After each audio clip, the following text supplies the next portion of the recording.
আমরা আশা করছি যে জানুয়ারি মাসের মধ্যে আমরা বিচার কমপ্লিট করতে পারছি। আমরা নিজেদের নিরাপত্তার কোনো অভাব বোধ করছি না।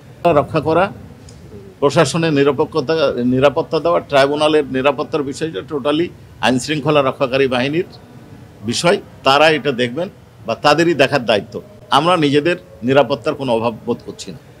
এইটা নির্বাচনের আগে না পরে কখন রায় হবে এটা বলার এখতিয়ার, সুযোগ বা আমাদের কারণ নেই। আমরা আশা করছি যে জানুয়ারি মাসের মধ্যে আমরা বিচার কমপ্লিট করতে পারছি, আশা করছি।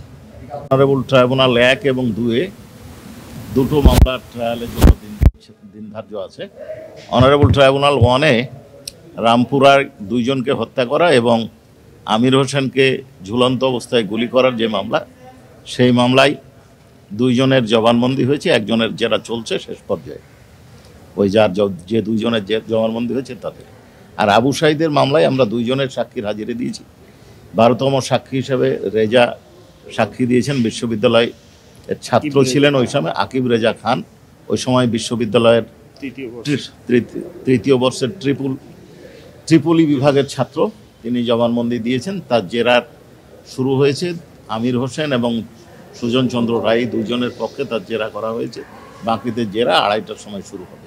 উনি কি বলেছেন? আচ্ছা, উনি ঘটনার প্রত্যক্ষদর্শী। আবু সাঈদকে আহত অবস্থায় তুলে নিয়ে হাসপাতালে পাঠানোর জন্য রিকশায় তুলে দিয়েছেন, সেই অবস্থাটা বলেছেন। উনি এই ঘটনার জন্য বিশ্ববিদ্যালয়ের প্রশাসনকে দায়ী করেছেন।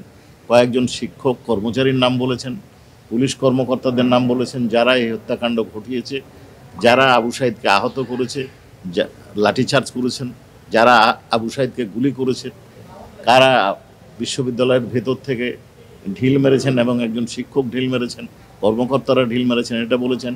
বান্ডেল থাকলে প্রতি সেনমানিতে টাকা বাঁচবে। বিকাশ সেনমানি বান্ডেল কিনে জিতুন প্রতি লেনদেনে।